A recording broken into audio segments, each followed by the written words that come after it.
Ito yung mga tipong mapapakanta ka na lang talaga ng Do you wanna build a snowman? Taray. Sa umpisa, no, nung nasa Pilipinas pa lang ako, I was imagining this day. As Like, in, halo-halo. OMG, Pwede ka nakakita na ako maghalo-halo ng dito, snow. girl. Oh my God, yung pangarap ko maging snow angel. Charot, matutupad na. Wow. You tend to imagine that You see kind of that? cozy Yeah. vibe near a fireplace with cacao on hand. But it hits different pala if you're a tourist versus someone living here. And the challenge is that's getting to super work, fluffy. especially we had snowstorm this January. We haven't had those since 19 something, and it would be my first time too na ma-experience ang snowstorm dito sa Germany. So come on at samahan niyo ako mag-build ng snowman. Elsa? Charot. Keep in mind na tubig pa din to, no? So mamaya niyan, basang-basa ka na talaga. Oh my God!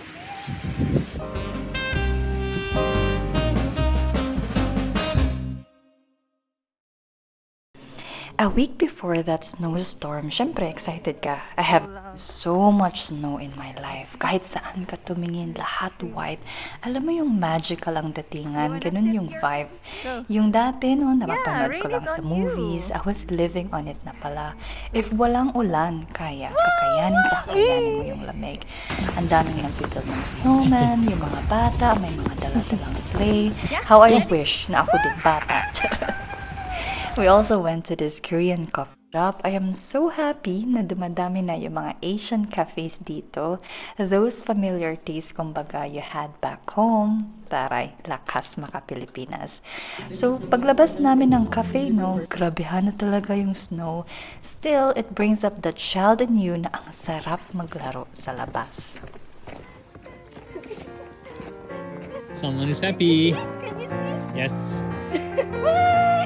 Los. Wow! How deep! Wow! You see? How do you feel about the snow? Beautiful. So nice, huh?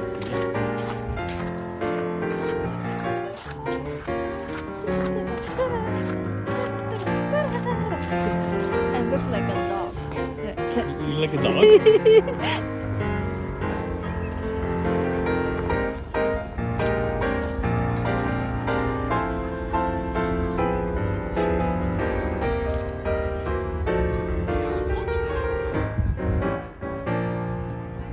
Yeah? Go. Ready?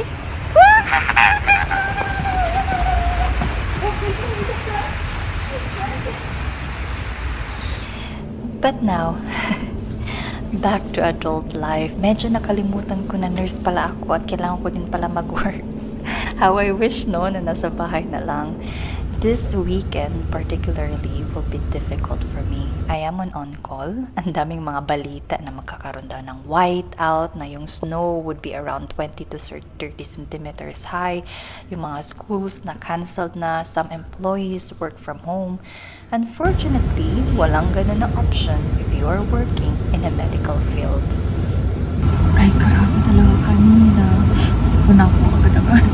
Yung tipong, I have to stop now and then kasi talagang sobra yung hangin. Talagang matatangay ka. Tapos, you have to put your hands on your face kasi talagang napunta dyan yung snow sa'yo. Ay, naku, the city looks dead. Parang, wow, walang kabuhay-buhay. Nakakatakot, grabe.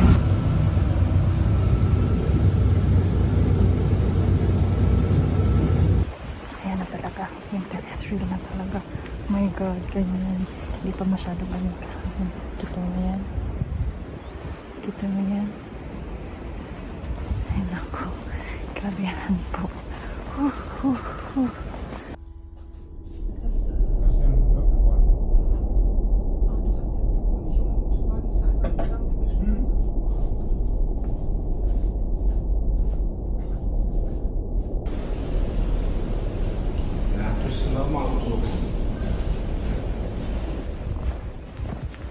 This is around 6 p.m. Patapos na yung teens namin and wala na kami ng pasyente, so naghihintay na lang ng emergency.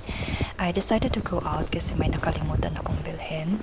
And nakita nyo, grabe yung snow sa labas. At this point, humina naman, no? Or tumigil na yung snow.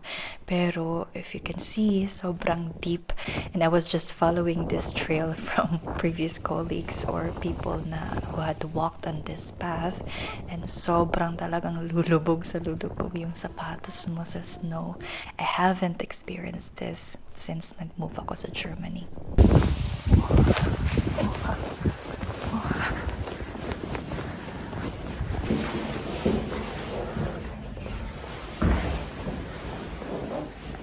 So I'm currently in one of the rooms sa station namin. Our boss offered if gusto daw namin magstay dito for overnight since medyo delikado nga sa labas, and me and my colleague are on call para mas safe kaming makapunta sa hospital in case of emergency. At this point, wala na ako ng plan for the evening. Just wash my face. I already washed my body.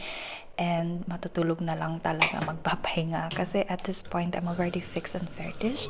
It's a term that they use, yung tipong pagod na pagod ka.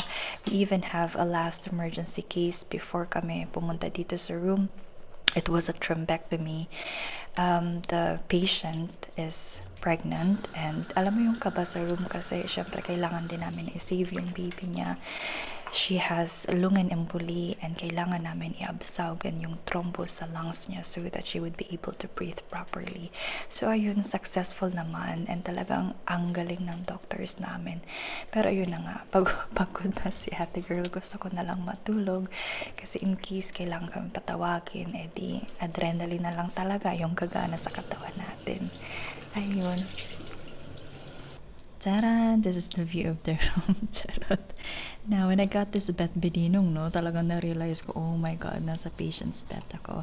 Bitte nicht erschrecken, das Bett fährt hoch. Oh my God, das Kopfteil geht hoch. Ist das in Ordnung für Sie? Ja, alles klar.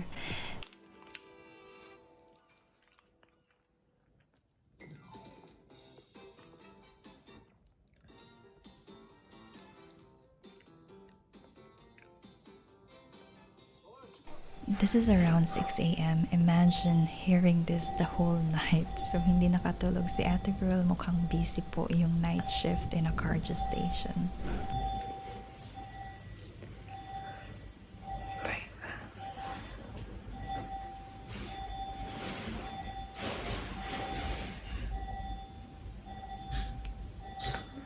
After grabbing some coffee, me and my colleague decided na uuwi na lang kami. This is on Saturday, in case patawagin. It is what it is. Medyo okay naman na yung streets compared talaga yesterday. And thank you so much sa Schneidens for making sure na safe yung mga tao. Lamig pa din. Tingnan mo dito sa girl. Neighborish today. Foggy.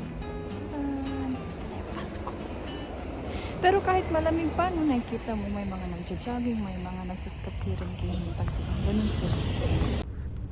At this point, pangatlong beses na ako pinatawag on a weekend. This is on Sunday. Thank you so much for being with me today. This is a day in my snowy life in Germany. I'll see you on the next. This has been Odyssey. Ciao!